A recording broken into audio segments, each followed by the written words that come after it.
What's up, everyone? Welcome into DodgerHeads presented by DodgerBlue.com. My name is Jeff Spiegel, joined once again for like the third time this week by Justin Lorber, aka Future Dodgers, here to react to the first round draft pick of the Los Angeles Dodgers, 23rd overall. Justin, they end up with high school shortstop Kellen Lindsay in the first round of the 2024 draft.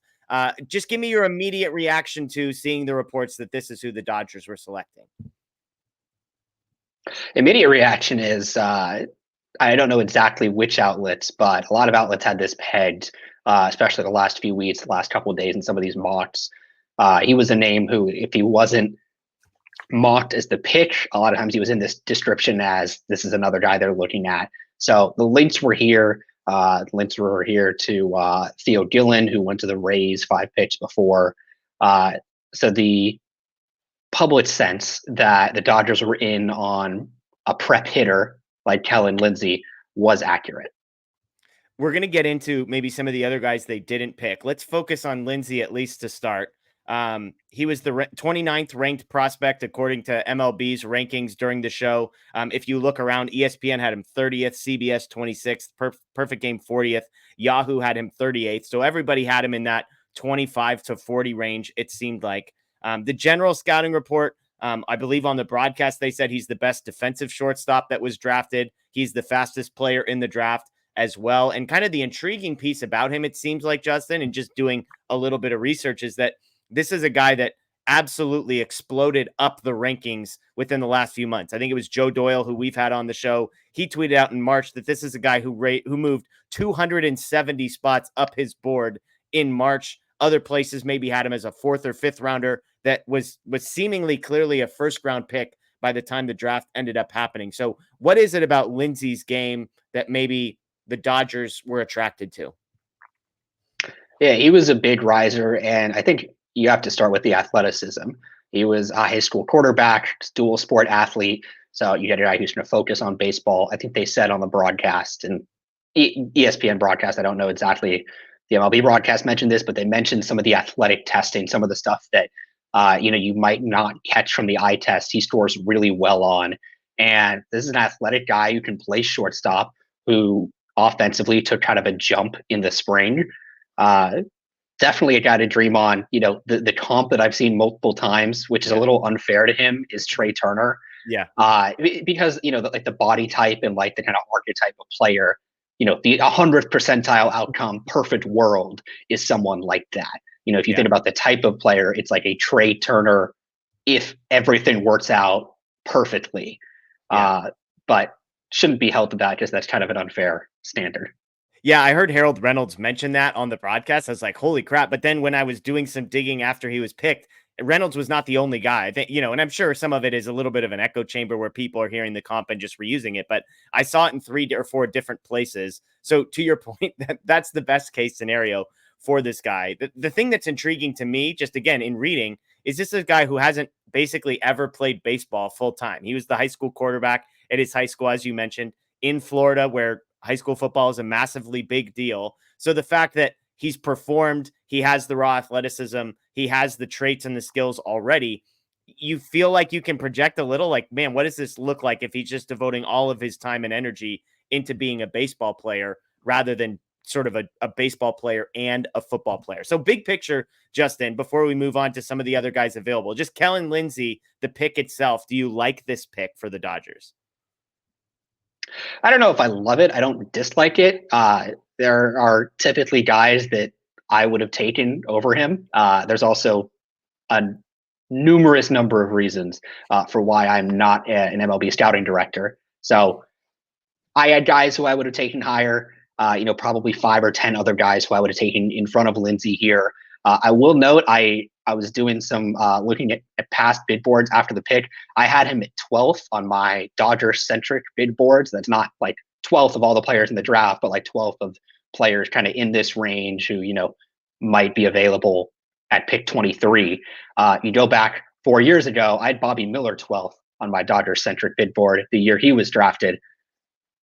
Obviously, bad news for Kellen Lindsay. Bobby Miller's a total bust, Justin. So why are you giving us that bad juju on a night like tonight? Yeah, well, look, if he makes the majors in less than 3 years after he's drafted, I think that would be a pretty rousing success. Yeah, I think it's an interesting pick. I know I've had some people ask me, like, considering last year the Kendall George pick, another guy whose best trait, speed and athleticism, another high school hitter with kind of that same or Yeah. similar profile. What does that say? I don't know if it says anything too much yet, uh, but it's interesting that you have back to back elite speed high school hitters in the Yeah. first round. Yeah, you mentioned again the speed and the defense, the two things that it feels like people are the most high on. The hit tool is the question. It doesn't feel like power is necessarily going to be a strength, but reading a handful of different scouting reports, it feels like there is, in some places, confidence that the hit tool is going to develop just based on the athleticism, based on the physical traits that you mentioned, and that's the hope for the Dodgers. If you get a guy who can develop the hit tool while being an elite speed guy and can stay up the middle defensively, shortstop, center field, wherever it may be. There's a lot of positive there. The other piece that you always have to take into account with the major league draft that you don't have to with NBA or NFL or anywhere else is the cost of this. There were some reports on social media immediately afterwards that this isn't a guy the Dodgers are going to have trouble signing. There was some speculation that it might be even a slightly underslot deal, which would mean even though the Dodgers don't draft for another 70 spots after this selection, that they might have a little bit more money to work with in future picks. Do you think that's a pretty fair assessment? I mean, obviously, I'm not expecting you to know his signability, but based on sort of the profile, high school shortstop, where he was ranked, that kind of a thing, do you feel like this might be a guy the Dodgers can save a little bit of money on to spend later? I think it's a fair assessment, definitely plausible. If you look back to 2021, when they kind of had this same approach or same setup, they had their first round pick, they lost their second round pick due to a free agent signing, and then they didn't pick it yet until the third.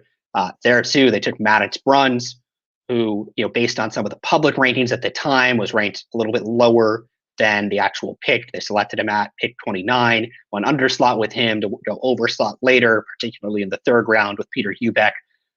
Wouldn't be a surprise to see something similar now. I think if you're comparing the last two first round high school selections, Maddox Bruns and Kendall George, who were both under slot, I think maybe the gap in where some of these public mock drafts and public rankings had them versus where they were taking and Lindsay, it's a little bit shorter.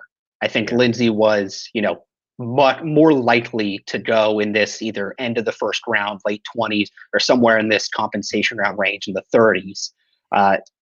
If you ask me underslot or overslot, I'd take underslot just based on kind of the big picture meta strategic implications of going underslot at this pick, considering their bonus pool. Yeah. But I don't think it would be like a significant discount. I'd be surprised if it would be significantly underslot. Well, let's talk real quick before we close out here. Who are the guys that maybe the Dodgers passed on that you were most excited? I know you mentioned two guys on our show, that the guy you would pick and then the guy you project. I believe both those players were still on the board and neither of them was selected by the Dodgers. So who were the guys that maybe would have been more of an A plus type grade for you, given who was available at 23? Well, Ryan Waldschmidt was a guy who, in some mock drafts, was going in the teens. He ended up falling to 31 to Arizona. Slade Caldwell, another guy who I mentioned in our last video, also went to Arizona at pick 29. When I looked a couple minutes ago, Brody Brecht, pitcher from Iowa, who was another top guy on my board, had not gone yet.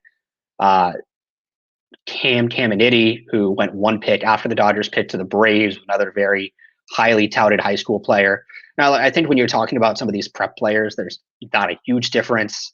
It's really very subjective. I don't think this is a pick that you can be that mad at based at, some of the public evals that are available where he was ranked. And I don't think there was anyone that would have been a clear, why did they pass on this guy in the moment?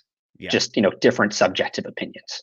Yeah, was it the guy from East Carolina who was kind of projected almost sort of pre-teens almost and seemed like he was dropping, but I believe he got picked a couple spots right before the Dodgers. Like he felt like the one guy as I was watching the draft play out and just watching best available boards, he felt like the one guy that maybe there was going to be a significant gap between where he was ranked and where the Dodgers were picking, but he didn't make it all the way to them. Yeah, that's right. Trey Savage, who I think was taken 20th by the Blue Jays. He had a little bit of a fall. He was, I think, in a lot of the mocks going somewhere in the 11 to 15 range as the third best college arm. He fell a little bit, but was taken. If he was there, I think there's a pretty strong argument because of the fall. Yeah. But he wasn't. There wasn't like a clear cut faller. Yeah. At the pick. Okay, well, Kellen Lindsay, high schooler from Florida, shortstop, was the Dodgers' first-round pick. Again, the reports are that the Dodgers shouldn't have any trouble signing him, which is good news. And then Justin and I will be back later this week with a recap of the entire draft. That video will probably go up Wednesday, would be my guess. And we've got a special guest that's going to be joining us from that, making his show debut. So that should be a fun one. So, Justin, thank you as always for joining us and for the insight. I'm not going to make you make a prediction for like the 96th overall pick or whatever the Dodgers next one is, but hopefully they get a couple guys by the time we talk on Tuesday that you're pretty excited about. Yeah, they should, especially if this pick is under slot and you got some money to spread around later. That is the hope for sure. Yeah. All right. Well, thanks everybody for joining us as always. Please subscribe, ring the notification bell. If you haven't heard, we are going to be switching at the end of last week. We're switching to 6 days a week. We're going to be going live at night, every night, but Saturday night, we'll have a live show right here. So make sure you subscribe, ring the notification bell so you can find out when we are going live and join us. Again, that is Justin Lorber at Future Dodgers on social media, futuredodgers.com. My name is Jeff Spiegel. Enjoy the rest of your day, everyone. As always, go Dodgers.